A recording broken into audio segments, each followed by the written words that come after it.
皆さんこんにちは。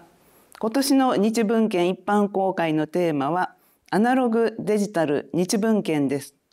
本日は井上正一日文献所長と関野達樹教授をお迎えして私安井真奈美がお話を伺っていきます。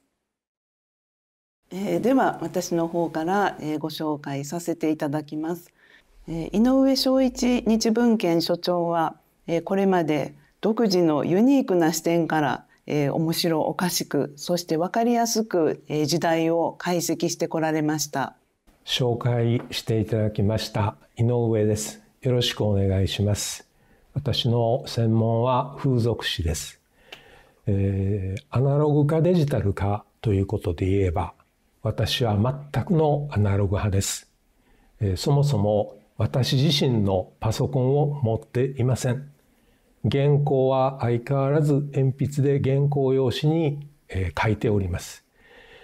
この研究所ではそのため多くの方々に迷惑をかけているという自覚もあります。そんなアナログ派の私がデジタルの扱われる一番の担い手である関野さんと議論をするという初めから負け戦に臨んでいるような気もするのですが、関野さんよろしくお願いします。はい、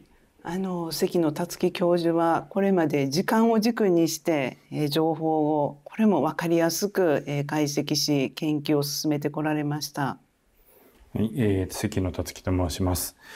今紹介がありましたように、専門は情報学、中でも人文情報学といった分野が専門になります。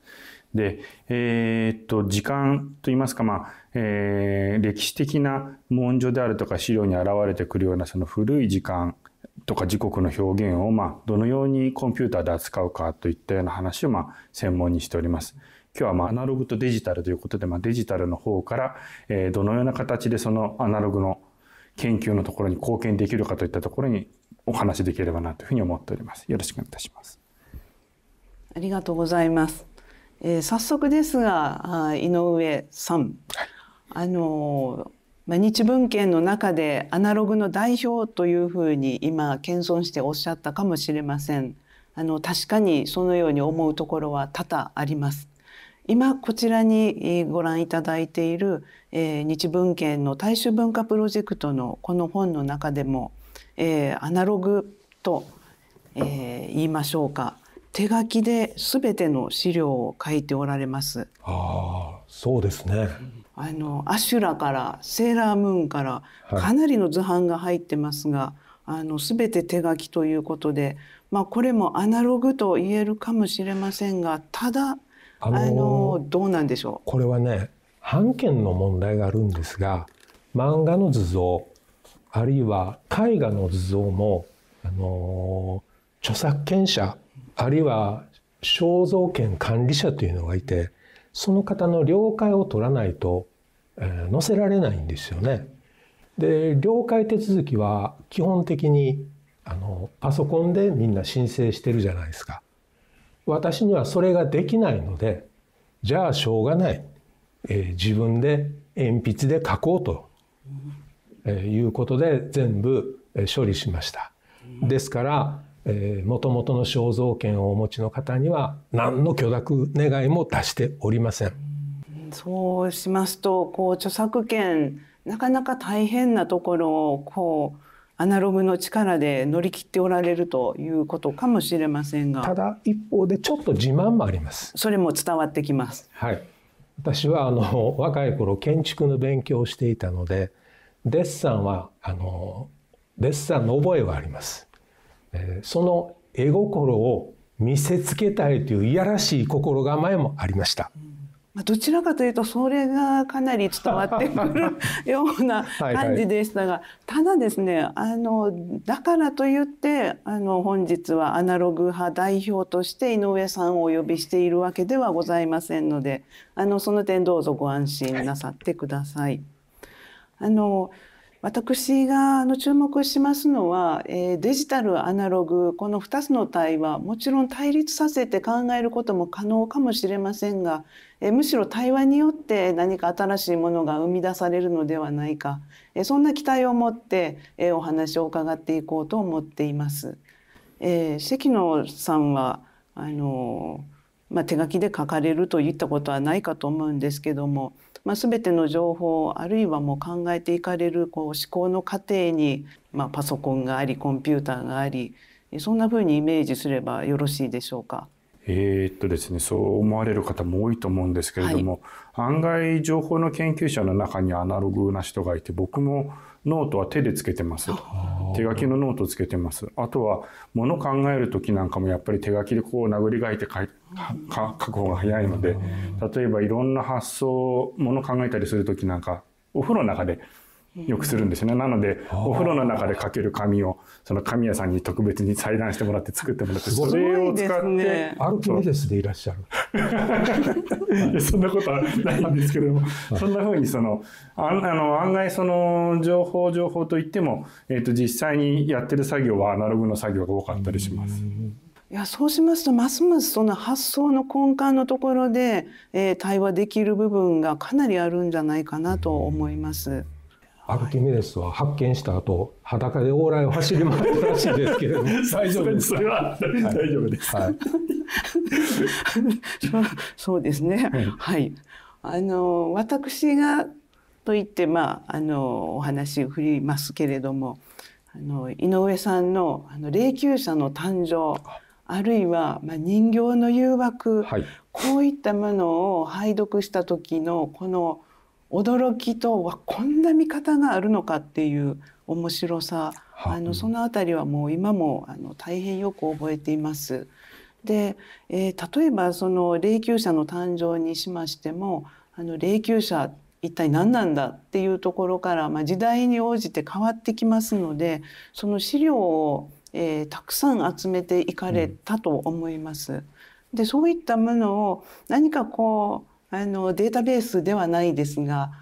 使えるような形にしていけないかなとか、そんなふうにも考えたのですけれども、そのあたりいかがでしょう？宮型霊柩車が面白いというのを発見してくれたのはスイスの留学生なんですよ。私は語学のちょっと若い頃フランス語をかじった時期があって、その練習にスイス人留学生と街を歩くことがあったんですが、向こうからやってきた宮型の霊柩車を見て、あれは何だと聞かれて、霊柩車っていう言葉英語でも思いつかないですから、まごまごしていると彼がいっぱい質問を重ねるんですよ。誰が乗る車だとか、誰がデザインしたんだとか、自分も乗りたいと思うけれどもどうしたらいいんだとか聞くのでね、これは私たちは当たり前に受け入れてるけれども、海外の目から眺めれば変な車なんだと気がついたんですよ。だから今当時そんなことを思っていないんですけど、今振り返れば私の中での国際日本研究の先駆けだったんだなと思います。で、ただね、デジタルの処理どうかなと思うところはね、宮型霊柩車、いやそもそも霊柩車なんですが、自動車の本っていっぱいあるでしょ。本屋さん行くと自動車のコーナーもあります。子供向きに働く絵本の車もあります。でも私は相当目を皿のようにして眺めたけど、霊柩車を取り上げた書物って全然なかったんですよ。つまり既存の情報に依存している限り、どれほどコンピューター処理が発達していても、霊柩車は取り上げてもらえない可能性があるんじゃないか。それは私が出会ったスイス人のような目がないと見つけられないんじゃないかなとは思うのですが、どうでしょうか。逆に子ども向けの働く絵本に霊柩車なんか取り上げるべきじゃないという声も分からなくはないんだけど。そうですね。やはり今現在でしたら、死といいますか、これからどういうふうに死を迎えるかという意味で好きに選べるあなた自己身の霊柩車みたいなカタログがもしかしたらあるかもしれませんが、確かにそれは車のシリーズとはまた違ってきますよね。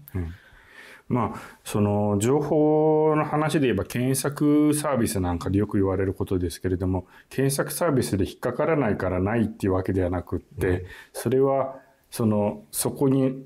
で引っかからなくても実際にはあるものがある、そこをやっぱり注意しながら使わなきゃいけないっていうのと、多分似たような教訓なんだろうと思いますよね。そうですね、検索サービスにないものも存在するんだと。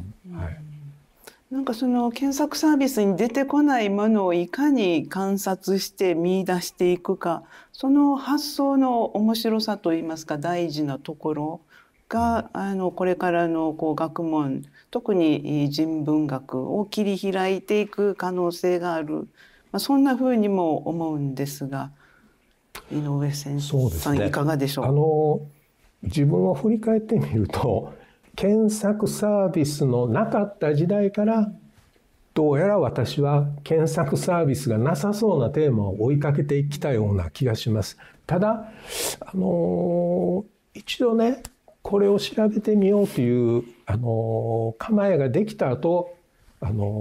やはり活用できる検索サービスがあれば便利だろうなと思うことはあります。例えばここにパンツが見えるという本を取り上げてもらいました。下品なタイトルで申し訳ないんですが、これも発見は偶然なんです。上海で1980年代半ばでしたが見つけた光景が私の中での発見になりました。当時は自転車で通勤する人がまだ多かったです。女の人の多くも自転車でした。で、長いスカートを履いて自転車に乗ると危ないでしょ。で、全員ではありませんが何人かの女の人が長いスカートの端をハンドルの上に乗っけて、で、そのスカートの上からハンドルを掴んで自転車を漕いでらっしゃる風景を見たんですよ。で、横断歩道の信号が緑色になると向こうからパンツの群れが渡り鳥のようにやってくるんですよ。で、この時にパンツを見られることが恥ずかしいという気持ちは自然ではないと、文化的に構築されているという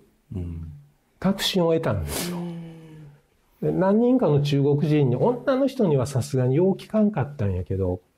男たちに尋ねました。あれは恥ずかしくないのかと。一人の中国の男性が言ってくれたんですよ。パンツ履いてるから大丈夫ですよと。で、確かになるほどと思ったんですが、こんな言い方なんですが、たかがパンツごときになぜ私の気持ちはこんなにうろたえてしまうんだろう。誰がこんなひ弱な人間に私をしたんだろうということを探り出したんです。で、そっからね、今の上海はもうないですよ。念のため断っておきます。今の上海にはいわゆる先進国型の私有地震が行き渡っているのですが、私が調べ出したのは、スカートの奥からパンツが見えるのは恥ずかしいという文章が雑誌新聞にいつ頃現れるかというのを、もうこれを要するにデジタルも何のでとにかく本当に十数年の歳月をかけていろんな文献を漁りました。これものすごくしんどかったんです。でもこれ何かねコンピューターによる検索装置があればあんな苦労することはなかったと思います。逆に言うとあんな苦労するに値するテーマなのかと言われるとね、ちょっと尻込みするところもあるんですが、やはりこうインタビューして見えてこないような、つまり観察したり感じたりするその身体感覚とか身体感っていうのはやはり本当に一番難しい。しかしそここそ見ていきたい対象だと思いますので、やはりそういうところに着目されるのは素晴らしいかなというふうに思います。今のご時世いくとちょっと発言にも注意しなければいけないと思いながら言ってしまったんですが、畳みかけるようで恐縮なんですけども、その次にふんどし日本がやってまいりますが、こちらはいかなる発想で、パンツが見えるの続編なのか、いやいやまた違うきっかけが終わりだったのか、その辺はいかがでしょう。男の下着もいつかは取り上げないといけないなとは思ってました。ただね、きっかけはこれも何年か前なんですが、私の記憶の中にある風景を若い人に言って信じてもらえなかったことがあったのです。僕よりちょっとお兄さん世代の人が、そうですね、1950年代の終わり頃なら海水浴はふんどしで泳いでたよっていうのを多くの若い人は信じてくれなかったのです。でそれで 2,3 枚の写真をお見せした時に、ああなるほどそうなんですね、こんな頃までふんどしだったんですねという、つまり文献よりも写真の方が人を説得する材料として効果的だという局面があることに気がつきました。でそれで古い写真をとにかく探そうと思いました。で日文献の検索でもお願いして見てもらったんだけど、ふんどしとか越中とか六尺という言葉ではそんな写真は出てこないと。で結局しょうがないので書物にありますよね、明治大正ふるさとの思い出写真集とか、類を片っ端から見て、ふんどしがあるたびに付箋を貼っていって、でそうやって仕上げたものです。でこれもね多分 2,3 年の手間を考えるとね、コンピューターデジタル検索ができるようになってくれていたらもっと楽だっただろうなと思うのですが、ただデジタル検索システムの構築者がふんどし対応を考えてくれるかどうかという問題があるのでどうでしょうか。そこはそのデータベースだって今研究資源も作る時のやっぱり問題っていうのかな、その何を目的に作るのかっていうところがやっぱりはっきりしてない限りにはそういうものって作られないわけなんですよね。で、日文献が公開しているデータベースもやはり特定の目的に沿ってっていうよりは、コレクションを集めてそれがみんなで見れるようにっていう、一般的なところでしか作ってないので、そういう例えばふんどしであるとかパンツであるとかっていうところに特化したものを作ろうと思えば、それはやっぱり別に作ってやらなきゃいけないってことになっちゃうなと思います。で一方で、井上さん、その本を探して、なかなか苦労されたって言ってますけれども、おっしゃってますけれども、逆にそれが多分次の発想につながったりとかっていうところになってくるんだと思うんですね。例えば、そのふんどしなりパンツなりが一発で仮にデータベースで検索できたとすれば、そこの部分は多分すぐに本も書けたでしょうし、論文も書けたかもしれないですけど、そこから先に、例えばそれ以外に書かれているところの広がりが出てきたのかっていうと、そこはおそらく失ってしまうことになるのかなっていうのは思います。いや一方で私も申し上げながらね、ふんどしという検索で百数十枚ずらずら出てくるような充実した検索システムができれば、私の本に何の値打ちもないですよね。その意味では検索システムがまだ整いきれていないから、私に存在意義があったのだと考えたりもします。なんかそここそぜひお伺いしたいんですけれども、幸運なことにこのパンツが見えると、そしてそのふんどし日本の本ができる直前に共同研究会でご発表いただいた時のこの膨大な資料、これはもう今まさに切り張りしましたとおっしゃっているその資料だったんですね。ですのでコピーして切って紙に貼って、でそれをこう何十枚も束にしてで資料として配っていただいたもので、コピーは見づらいし手書きのキャプションだし、はい、というのはありましたが、やはりその圧倒的な量と写真の面白さで訴える力があったと思います。でそれを拝見した時にこれが今後の研究者にとって例えばふんどしデータベース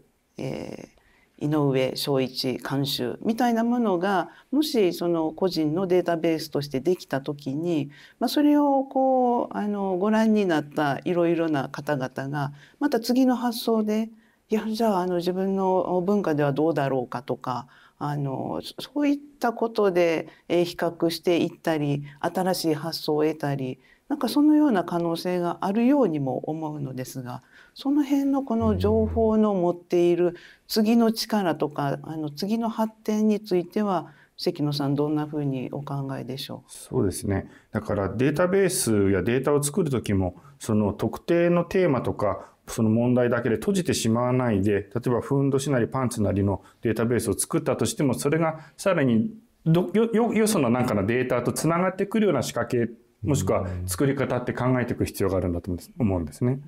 そのテーマだけで作ってしまったのはそこでおしまいなんですけれども、例えばそれが下着であるとか服飾であるとかっていうところにつながるようななんかきっかけをそのデータの中に埋め込んでいっていただければ、さらによそのデータベースを見てみましょうとか、そのよその資料を見てみましょうっていうところに展開がつながってくるので、そこを起点として知識がつながって、今安井さんがおっしゃったような新たなアイディアだったりとか、その発見があったりっていうところにつながっていくんだと思うんです。で先ほどおっしゃった仕掛けなんですけども、その何かデータベースで仕掛けを作るといった時に簡単に思い浮かぶのはキーワードを入れておくとかそういったものなんですが、もっと違う、はい、まずはそうでしょうね。はい、だからキーワードを入れる、だけでもデータ同士のつながりっていうのは出てくるでしょうし、もうちょっと言えば例えばそのキーワードをきちんとある程度決められたようなものを使っていくっていうことにすると、例えばさっきおっしゃったようなパンツなのかパンティーなのかっていう違いを気にせずにデータがつながっていったりっていうようなことは情報の分野の中ではよく言われていることですよね。これね、今おっしゃっていただいたそれ語彙の違いってあるんですよね。はいはい、今私は古いおじいさんなのでパンツというと下着を思いますが、ある世代以降、普通パンツというとズボンのことを指しますよね。この変化はいつ頃から起こったんだろうっていうのを調べようと思うと、多分新聞記事雑誌記事で、パンツを山のように検索すればいつ頃からパンツの意味が移り変わったんだと。で実は言うとズボンをパンツというようになったことを意外に感じてる私だって幼い頃からトレパン、ジーパンと言ってるんですよ。これをパンツだとどっかでは意識してるんですよ。にもかかわらずパンツといえば要するにブリーフトランクスのことしか思いつかないんですよね。で実は言うと英語でパンツというとイギリス英語では下着なんですよ。アメリカ英語ではズボンなんですよ。でアメリカ人は今でも下着のことをパンツと言わないんですよ。イギリス人は今でもズボンのことをパンツと言わないんですよ。でこの日本でイギリス英語とアメリカ英語が戦ってるんですよ。この様子は国際日本研究にとって大事だと思うのでぜひ検索システムができればその語彙の移り変わり、そして語彙の移り変わりほどコンピューター検索が頼りになる分野はないと思うんですが、どうでしょうか。はい、それはおっしゃる通りだと思います。語彙としてデータになってしまったものであれば、そういった移り変わりであるとか、どのように表記が入れているのかとか、誰がそういう使い方をしている、いつ頃からそういう使い方をしているのかっていうのはもちろんコンピューターでは容易に検索ができるような分野になるんだろうなというふうに思います。時代もそうですし、また世代とか年齢とか、どこに住んでるかとかさまざまな要因が絡んでくると思うんですけども、それも全て検索可能なんでしょうか。そうですね、データになってればでしょうね。だから今おっしゃったような新聞や雑誌もそうですし、その小説みたいなものも最近はその電子的に検索できるものも増えてますから、そういったものも使っていけば、語彙の揺れであるとか変化っていうのは捉えることができる、そういった研究をしている方もおそらくおられるんだろうとは思います。小説の語彙検索も今できるんですか？古いものですけどね、もちろん著作権が切れたような。芥川龍之介ぐらいまでとか、青空文庫っていうのがあって、自由に使える小説のデータがあったりします。それはぜひ使って研究を進められたら面白いですね。残念ながらその版権の切れた時代の小説にパンツをめぐるイギリスとアメリカの葛藤はまだ探れないと思いますけど、それは版権の問題さえクリアできたら、現代の小説や、もちろん新聞は大丈夫なのかなと思うんですけども、他の情報源でもいける感じですか？そうですよね。最近はそれこそ小説も手書きじゃなくてワープロでっていう方が多いでしょうから、元のデータ原稿そのものがおそらく電子的に残っているケースが多いでしょうから、そういうふうに移行していくってことはそんなに昔ほどは難しくないんだと思います。他にもこれはもしかしたら民族学などにも関係してくるのかもしれませんが、かつてその光源学のような形で街行く人の服装を全てチェックして、そしてそれを絵に描いて、で、その絵の中で時代の変遷まで追っていくというような非常に独自の研究もあったかと思うんですけども、それは発想としてはこのデジタル化の元になるようなそんな気がいたします。そうですね。色彩調査ですから、よくぞコンピューターのない時代にああいう色彩調査を、考え出してくれたもんだと思います。服装でね、私が今ちょっと気にしているのは、お葬式の時、今ほとんどの人が黒で参列するじゃないですか。だけどね、昭和30年代ぐらいだとあんまり黒服で着てる人、いるんだけど、そんなにみんなが黒ということないんですよ。中には黒い腕章だけで済ませてる人もいます。で、大正時代ぐらいの写真を見るとね、京都でもあるんだけれども、振袖姿で葬列に参加している女の子、娘さん結構見かけます。で、これは要するにうちには年頃の娘がいますよっていうアピールの場所にどうやらお葬式がなってたらしいんですよ。これもね、実を言うと若い人に言うと信じてくれないんですよ。大概の人がお葬式なんて昔の方がもっと厳かだっただろ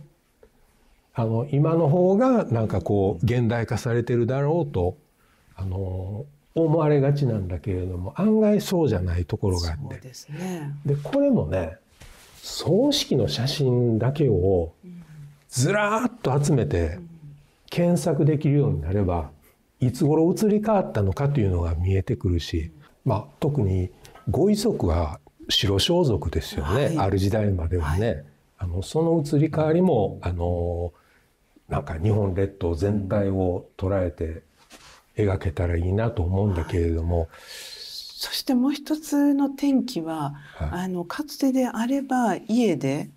家でさまざまな儀礼を行ってましたが、それがだんだんと難しくなってくると、葬儀会社ができて、葬儀場で行う、その時にかなり大きな変化があったんじゃないかなと考えられますね。私はね、これは私が考えていることなんですが、今ほとんどのお葬式、告別式は総裁会館で行うでしょ。亡くならはった方のお家へ行ってということはもうほとんどなくなってるじゃないですか。で以前はお家でやってたので、霊柩車はお家から火葬場までご遺体を運んだはったんですよ。だからいろんな道を通って火葬場まで遺体は運ばれていたんですよ。でも今総裁会館から火葬場まで霊柩車は遺体を運びますから、霊柩車の通る道はほぼ一本化されるんですよ。でその沿道沿いの住民は毎日山ほど霊柩車を眺めることになるんですよ。多分これを嫌がる気持ちが宮方霊柩車をこの世からほぼなくさしたんじゃないかと私は捉えてるんです。これは私の仮説なんです。だけどそれもね延べ送り葬列の写真を網羅的に並べて、あと年表の総裁会館の普及過程を照らし合わすと、ただの仮説じゃなしにはっきり見えてくるじゃないですか。でも現在のところ、現在の検索でも葬列ぐらいならいけるのかな。それは出てくる可能性がありますね。さまざまな大学や、博物館も写真のデジタルアーカイブをお持ちなので、まずはそこを片っ端から見ていくっていうこともありますし、もちろんこれまでのようにさまざまな写真集などを見ながら付箋貼ってコピーしていくっていう方法もありますよね。ただね、これはちょっと関野さんの前で偉そうな言い方になるんだけど、私は若い人から時々井上さんはどうしてそんなデータを知ってるんだと言っていただくことがあるんです。でひょっとしたら自分はパソコンを持っていないおかげでパソコンに依存しきっている若い人たちの捉えられない何かを拾い上げてる可能性があるんじゃないかなとうぬぼれる気持ちがあるんですが、どうでしょうか。そうだと思いますよやっぱり。パソコンに頼るようになっちゃうと、やっぱりパソコンを弾けば分かるっていう風になっちゃうんで覚えないんですよね。例えば日本人が漢字は読めるけど書けなくなってきたっていうのと一緒で。これについてはね、私に反論があるんですよ。私はいまだに鉛筆で原稿用紙に原稿を書いてますが、漢字はどんどん忘れてます。それはもう間違いなく老化のせいなんですよ。でパソコンのせいにしている人はね、自分の老いを見つめていらっしゃらないと思う。そうかな。納得しないでください。でもそれ以上にやっぱりもともと苦手なんですけどね、漢字僕でそれだけじゃなくて、例えばどこにどういう本があるのかとか、例えば図書館ずっと巡ってると、ここにこの本棚のここにこんな本があったのかとか、こんなところにあるのかっていう、データベースでは見えないところがなんとなくやっぱり頭の中に入ってくるんだと思うんですよね。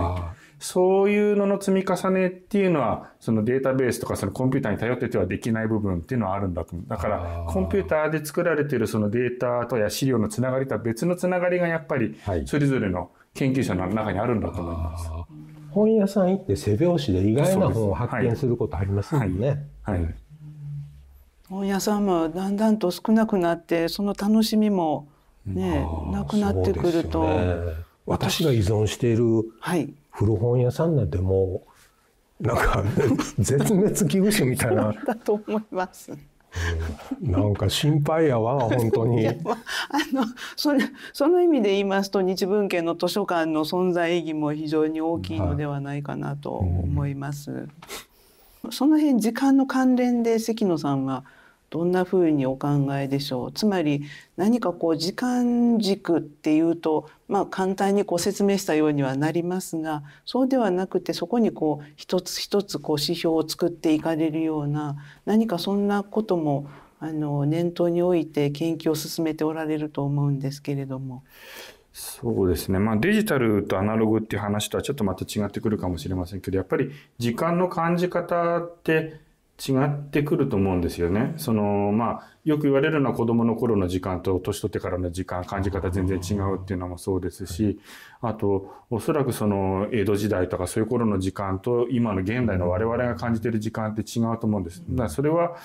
単純にその体感的なものもあるんですけど、通信手段だったりその移動手段だったりっていうのが発達することによって、その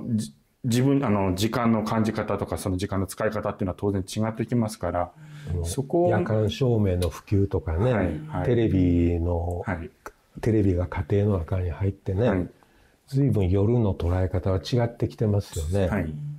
そうですし、あと時間の長さっていう意味でも、例えば東京に出張に行くっていうのはちょっと一昔前だったら1日がかりだったわけですけれども、今は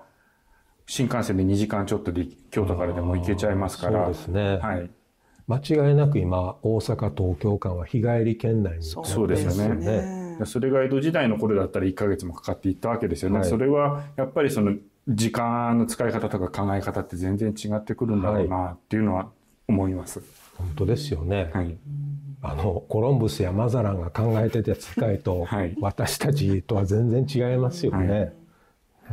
だからそれに伴ってその時間が短くなるっていうのと、また地域の広がりっていうのかな、その距離的な地理的な距離の感じ方っていうのも当然違ってくるんでしょうし、これはね文明が発達して時間はすごく短縮されてるんですが、にもかかわらず時間が足らない時間が足らないという思いも増えてるじゃないですか。そうです、はい、なんか皮肉なもんですよね。はい、時間が足らない時間が足らないと言いつつも寿命は伸びていて、人生80年が100年100歳となった時に、じゃあなんかこうアクセクしていた部分とその伸びた老後の部分をどういうふうに過ごしていくかっていう、これは結構新しい課題なんでしょうか。老後の過ごし方ね、はい、私はもう自分を老後だと思い出してるんですが通信手段とか情報の入り方が違ってきてるっていうのは、その時間の捉え方とかその今おっしゃったような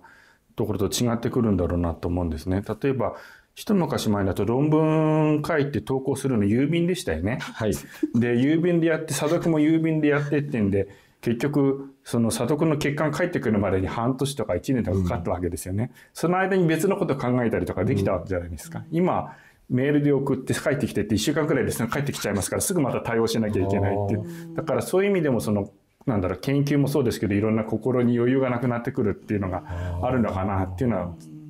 思うことはありますよね。今郵便も受け付けてはもらえるんですか？そもそもそういう考え方がないところが増えてきてるのかもしれません。そうか。はい。いや儀礼といえば年賀状はいまだに残ってるんですけれど、はい、もう宛名書きって手書きはだいぶ絶滅に向かってますよね。はいはいはい、でプリントごっこは画期的な発明品だったけどそのプリントごっこももはやほぼ絶滅ですよね。はいはい、やめちゃったと思います。確か、はい、文房具屋に行ってももう置いてないし、はい、なんかいろんなものがデジタル環境によって変わっていきますよね。はいはい、いや年賀状を出し続けているのもやはり世代間で相当な違いがあると思いますので、スマートフォンで年賀状になるんですね。未だに年賀状を出してもらってる私は、いや私もはい、はい、何年後かにプリントごっこで年賀状を出して、驚かせようと思って大事に残してんやけど、もうインクが固まってしまってでもまずプリントごっこの説明をねさせてもらわないと分かんないくないですかね。あれって80年代の終わりぐらいじゃないかな。はい、いや私はなぜか購入しなかったですけども、周りは使ってましたよね。はい、使ってましたね。はい、私はね、ごめんなさい、全然話違うんですけど、若い時は工学部の建築学科にいたので構造計算とかもするんですよ。で計算尺をよく使うんですよ。これはね本当に優れもんでね、指数対数計算まで計算尺がかなり正確に、それはアバウトではあるんだけど、少なくとも建築の構造計算ぐらいだと処理できたんですよ。でも今計算尺を知ってる若い人っていないじゃないですか。まだ現役で使ってます計算軸。計算用じゃなくて日付の計算軸っていうのがあって、それはアナログのやつ使ってますね。何月何日から何日後って計算するんですけど、丸いやつでこれ使いやすいんですよね。これ私の質問ですけど、もう今ほとんどの人はそういう例もありますが、いわゆる計算はコンピューターでやらはるでしょ。電卓か、はい、コンピューター、はい。電卓で指数対数計算ができるかどうかって知らないんですけれども、計算尺ってあれは誰が発明したんですか？発明したのは誰でしょう。僕も知らないですけどね。国際的に計算尺は絶滅していったのかというか、国際的にあれ使われてたんですか？海外でも使われてたとは思うんですけどね。はい。対数や指数はやっぱり計算尺の方が便利ですもんね。足し算や掛け算だと昔のタイガー計算機とかグレガリガリ、ああいうのありましたけれども。あんな大きいの使わなくても短い棒でできるじゃないですか。でね、僕タイガー計算機はひょっとしたら科学博物館とかに入れてもらえそうな気がするんだけど、計算尺は忘れ去られてしまうんじゃないかなっていう。そんなことはないと思いますけど、ただもう生産はしてないです、やっぱり。はい。ごくごく今申し上げたようなその日付の計算尺とか、あとは飛行機のパイロットが使うフライトコンピューターっていうの計算尺と一緒なんですけれども、そういうもの以外ではもう普通の直線の計算尺っていうのはなくなってると思います。なくならないっておっしゃいましたけども、計算尺の便利さとか、使いやすさが分かっている人であれば、使い続けますが、それがもう次の世代に継承されないとしたら、もうその時点でなくなる可能性は高くないですかね。いや、私はね、あんな短い棒一本にあれだけの英知を詰め込めるっていうのは、私はむしろデジタルよりも計算尺に人類のはすごいなっていう発想と知恵と工夫が知恵を感じます。なんかでもそれはもう伺っていたらほぼ民具じゃなくて何ですかね、科学博物館に入っていただくようなものなのかなと思いますが、ついでに言うと宮方霊柩車はね、20世紀の終わり頃だと思いますが、国立民族学博物館に収蔵されたんです。そうでしたね。つまり本当に博物館入りしたんですよ。結婚式などもどんどん変わっていきます。こちらは業界が大手でありますので、かなりいろいろな流行を引っ張っていってるところがありますけれども、ただ先ほどの話に戻りますと、この服装であるとか、その服装の呼び方、パンツでズボンと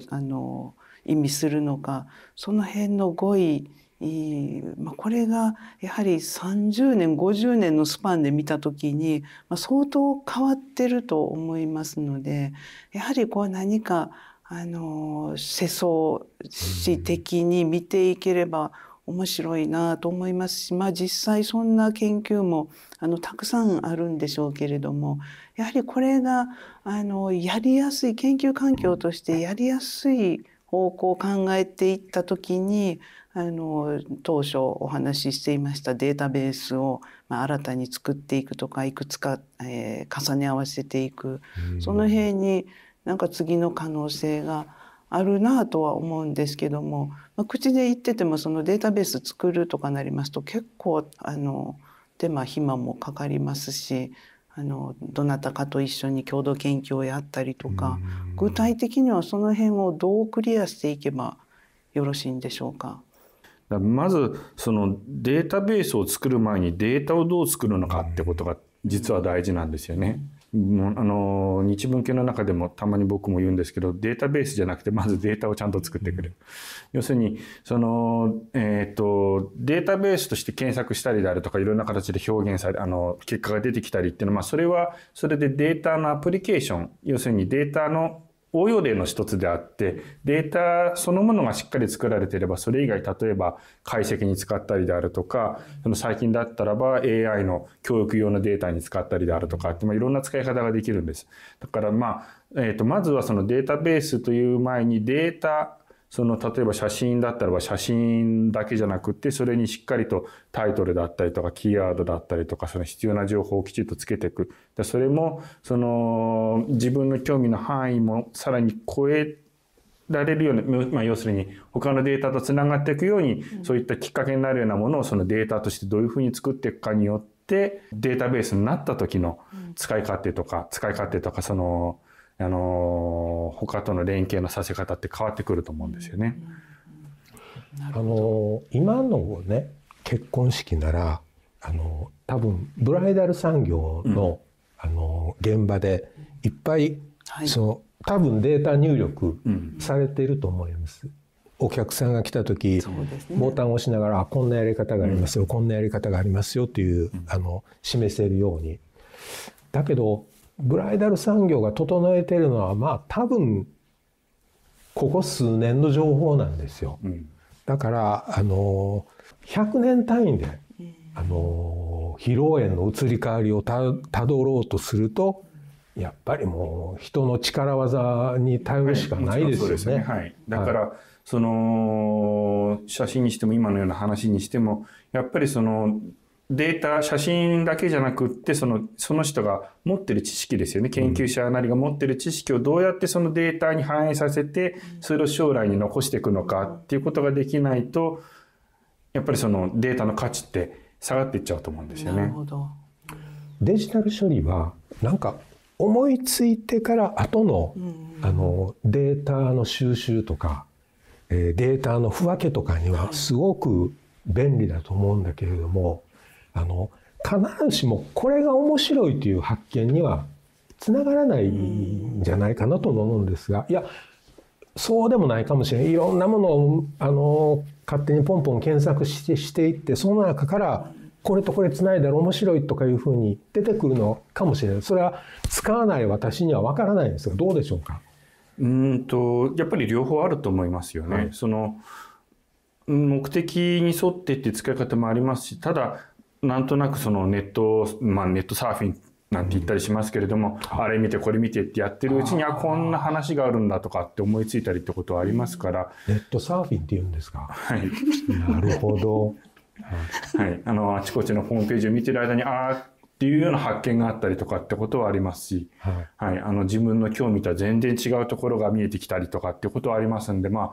そういうその探索のためのツールっていうふうになってはきてるんだろうなというふうには思います。ただ、学術的なデータベースとか研究資源がそういうふうな形までできてるかちょっとそこまでは多分至ってないので、そういうふうな使い方ができるようなそのデータ研究としてのデータベース、またデータっていうのをどう作っていくのかっていうのはまた次の課題になってくるかもしれないですよね。なるほどね。確かに井上さんがおっしゃるように、発想が先あってこれ面白いかもってすごいデータを、いわゆるその、写真なり何なりのデータを集めて、で、5本書かれる、もうその時点である程度の成果が出てしまいますので、それをまた何か集めてデータベースにしても、なんか最初の驚きや発見がちょっと薄れているかなっていう気もしなくはないんですが、でもやはりそれはデータの一つとして、これからの研究に生かしていくっていう、そんな方向はあるかなと思います。ただなんとなくぼーっとデータを見てる、データベースを眺めていって、その中で発想っていうようなやり方は出てくるのかなっていうふうに思います。だからそういう意味ではやっぱりデータの作り方なのかもしれないですよね。私は今おっしゃっていただいたね、ぼーっとしてることすごく大事だと思うんですよ。ところが今のなんか上当局から降ってくるのはぼーっとするなというようなことばっかりじゃないですか。なんか声を大にしていたりぼーっとすることが大事だと思う。NHK の「チコちゃん」という番組がありますが、ぼーっと生きてんじゃないよっていうのはまだ5歳児には分からんのかもしれへんけど、ぼーっと生きることは大事です。美人論をお書きになって、あの時の相当たくさんデータがあるようにも思っているのですが、そちらはいかがでしょうか。いや確かにね、僕あれは明治24年に出た女学校の就寝教科書を読んで驚いたことがきっかけなんですよ。古本屋でたまたま見たんです。就寝教科書、今でいう道徳の教科書に、美人は勉強ができません。勉強ができるのは醜い女ですと教科書に書いてあったんですよ。今これ大問題ですよ。でそこから思いついたのは、美人不美人ということに関して活字で書いてもいいことと書いてはいけないことが時代によって随分移り変わってきたんじゃないかなという。でどんな移り変わり方をしてきたのか、ここ100年ほどを追いかけようというのが、テーマだったんです。だからそれこそ書かれたものを、読みまくらんなので、随分は読んだんですが、もちろん肉眼で本や雑誌や新聞を食ってるだけですから限界はあるんです。でもしデジタル環境が整っているのならこれは助かっただろうなとは思います。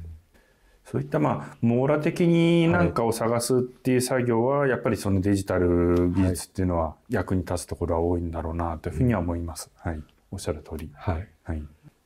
例えば学校の先生が昔は美人をろくでもないと言ったもんだけどっていうような文章を発見すると、美人はろくでもないと言ってたのは昔なんだなと、判定ができるんですが、やっぱりちょっとそのデータとしてやっぱり弱いんですよね。網羅的な探索ができていないので、それができる日は来るのかな。徐々に近づいていってはいるのかもしれないですけれどもね。はい。ただやっぱり最後は人手でってところがどうしても残るんでしょうね。何か発想を得るときに、ぼーっとしてる時間が大事っていうことと、そのデジタル上でネットサーフィンをぼーっとしながらしていることの質的な違いもありますが、でも何か考えの発想を得るっていう点では、いずれもかと言いますか、どちらも利用しながらいろいろ情報を見ていくっていうのは一つの手でしょうか。さっきのパンツの話もそうですけれども、そういうのにぼーっと見てる時に気づけるかどうかって発想するかどうかっていうところはやっぱりどれだけいろんなものを見てるのかとかっていうところにちょっとかかってくるのかもしれないです。今パンツをぼーっと見てるなんかさすがに問題不穏当なご発言で。そうですね。いわゆるぼーっと景色を眺めてた時に、それに気づけるかどうか。だからそれはそのネットの中のいろんな情報をぼーっと眺めていった時にこれだっていうことに気づけるかどうかっていうのはやっぱり蓄積がどれだけあるかっていうところに関わってくると思うので。蓄積はもちろん大事なんですが、その蓄積のある人の蛇口をひねったら成果が出るとあんまりオートマティックに思わないでほしいわけです。はい、それはおっしゃる通りですよね。アルキメデスもお風呂にぼーっと使ってた時に急に思いつく、あの話が本当なんかどうかも知らないけれども、いや私は文教当局も言いたいんだけど、うちのかみさんにも言いたい。何ですか。ぼーっとするなっていうなんか大事な時間なんやと。この研究環境がどんどんと何でしょう、さまざまなことに奪われ、そして時間を余裕を持って過ごしてるっていう感覚もなかなか持てないような時代になってきてるんですけども、もう本当にそれは意識してぼーっとする時間を確保しないと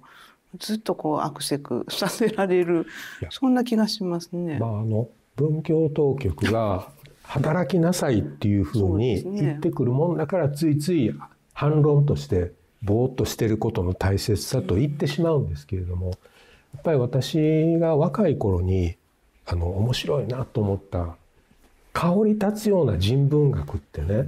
やっぱり赤学と言われるような先生が時間にゆとりを持って、丁寧に何て言うかな、つまり3年で成果を出せとかいうようなことに追い立てられていない人の、ゆとりを持った人文学の輝きみたいなものを今はもうどんどん失わせる方向で働いているような気がしています。はい。いやそれはまあ人文学に限ったことではないと思うんですよね。そうでしょうね。自然科学でもやっぱりそうで、その何十年もかかって、その観察し続けてやって見えてくるような現象って、そういう研究ってやりづらくなってるんだと思いますよね。そうですよね。本当だわ。金属疲労ってね、はい、まあ無理やりストレスをかけて、金属疲労を作ることはできるんですが、本当にその金属としてボーッと立ってる時にどういう疲労がするんだろうって30年40年かかるじゃないですか。でもそれって要するに論文が書けないので。そうです。はい。はい。あとは例えば僕なんかの近い例で言うと笹とか竹、何十年に1回しか花咲かないですよね。そうですよね。はい。そういう研究、あと十何年に1回しか出てこないセミとか、そういう研究っていうなかなかだからできなくなっちゃってるわけですよね。7年に一度のお祭りとかね。そうあります。本当やね。伊勢神宮の遷宮もね、なかなか難しいですね。はい。だからまあそういった長いスパンでやってる研究の合間合間に、その短く3年とか1年とかで出る成果をっていうなんか結局アクセスしてくるんですよね。なんとかならないもんかと思うのですが。いやそれはもうぜひ所長にお願いして、少なくともこう研究環境を。でも文教当局に近いところのなんか評価の委員会なんかに出ると。基本的にもっと働けですよ。そうですね。その求められている働きの部分をちょっと AI さんにお願いしておくなりなんなり。書類を書いてくれる AI。そうですね。そこどうなんでしょう。会議をしてくれる AI。そうですね。それは欲しいですね。AI に論文を書かせてみようっていう話はなんかどっかで聞いたことがありますよね。そういうことができるかどうか。小説を書かせてみようとか。人文情報学の分野でも物語をその AI に作らせてみようっていうことで基礎的な研究している人はいますよね。東大にいらっしゃった原島先生という情報学の先生ですが、AI で美人をこしらえてはるんですよね。で確かにお綺麗なんですよ、彼が作るのはね。それは多分人の顔形の美しさのは結局コンピューター処理に対応できるいわば人の顔の平均値だったりするんですよね。やっぱりそういうのでもどこに着目するのか、どこをいじればどういうふうに変わるのかっていうのはやっぱり人が発見して AI に指示してやらなきゃいけないわけです。そこはやっぱり最初の観察眼みたいのが必要で、やっぱり人でやっぱりアナログの部分が最初にはあるんですよね。ちょっと今だと肖像権の問題があって難しいんだと思うけど、無作為に大勢の女の人の写真1000人をコンピューターでシャッフルすると美形が出来上がる。つまり人が認識している美形というのは平均値なんだという結論を出されたんですよ。でそのコンピューターによるシャッフルの具合に私たちはちょっと立ち入れないので、本当に平均値なのかどうかはわからないんですけど、でも今平面のみならず立面もシャッフルできるんですよね。そうすると何か批判の対象になってきたある人の集団が選ぶ美人とかそんなのではなくて、何かその時代が求めている顔の輪郭や骨格やバランスなどがそこに出てくるとしたら、それはそれで非常に興味深いかなと思いますね。ただ私は原島先生のご研究にすごいなと思うんですよ。あんなことは私は全然できないからすごいなと思う一方で、例えば明治時代の写真なんかも並べて明治時代の平均値を出せはるんです。だけど明治期の肖像写真は撮影に時間がかかるでしょ。1分ぐらいだからどうしても表情が引きつったように、なんか要するに指名手配犯人みたいになりがちなんですよ。でそれを素材にされることへのちょっとこれは違うんじゃないかなという思いは抱くんですが、ただでも明治にブロマイドになった芸妓さんの平均値が取れるなんていうのは、やっぱりコンピューターがないとできないことだなとは思います。井上さんの美人論の画期的だった部分は、はい、美人そのものを扱ってるんじゃなくて、美人についての言説といいますか発言、書かれたものを時代を追っていかれるっていう、非常に何でしょう、それこそ人々が美人をどう見ていたかっていう、そこが分かりやすく示されたっていうのが非常に大きかったかなと思います。はい、美人かどうかを論じているのではないっていう点が、はい、非常に重要だったと私は思っています。はいはい、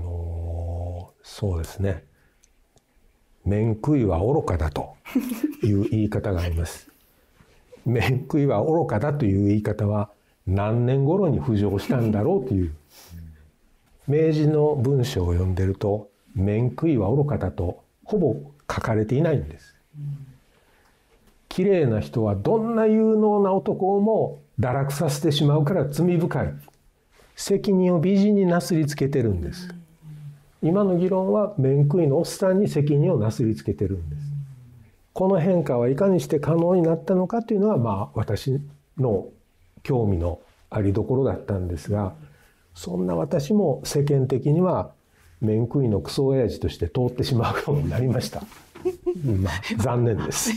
その点についてはちょっと存じ上げてないんですけども、ただ今日のこのお話の中でやはりど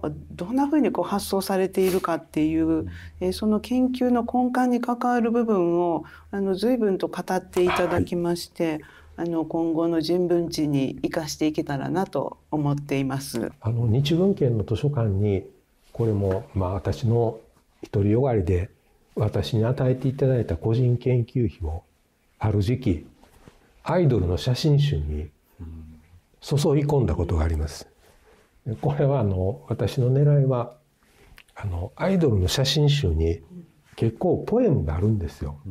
中に出てくる定型の作られ方みたいなものが探れないかと思ってカードに取っていってたんですよ。ある時期にやめたんですけれども、あんなのもそういえばある時期ね、この子の写真集とこの子の写真集はライターが同じやとか見抜けるようになったんですよ。すごいですね。それ見抜けて一体何の役に立つんだって言われれば困るんですけれども。なんてまとめていいかあれですけども、そういう作業はもしかしたらデジタル化で、そうなんですね。絶対デジタル処理の方が優れてると思う。手書きでやってこられた部分もね、多分文体分析とかね、それは得意なとこでしょうね。どこで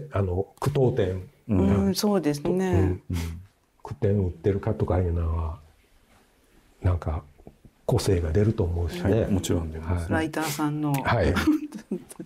なるほど。いろいろな研究の歴史も振り返っていただいて、ありがとうございます。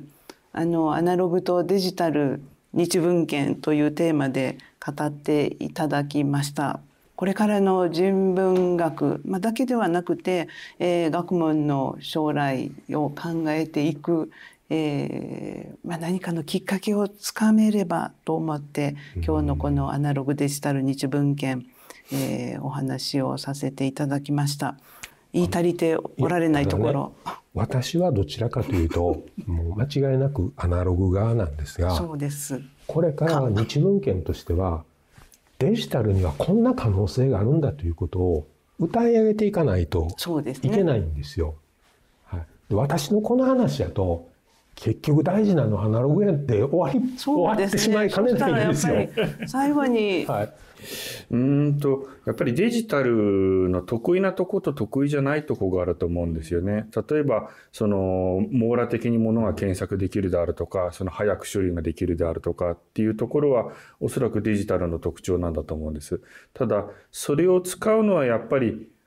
アナログで出てきた発想なんですよね。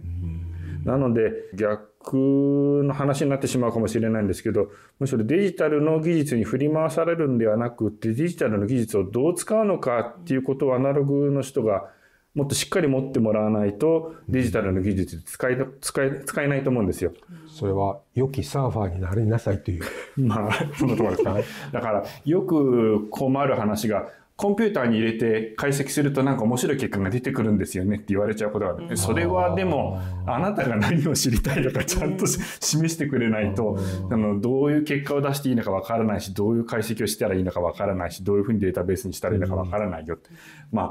ひょっとすると昔の例えば漫画なんかでコンピューターにこんなことが出ましたって、ああいうのが出てくる影響でそういう印象っていうのかな、持たれてる人も多いからなのかなっていう最近思ったりもするんですけれども、でもコンピューターってやっぱりデジタル技術っていうのはやっぱり道具なんですよね。その道具を使って何をするのかっていうところがやっぱりしっかりしてないと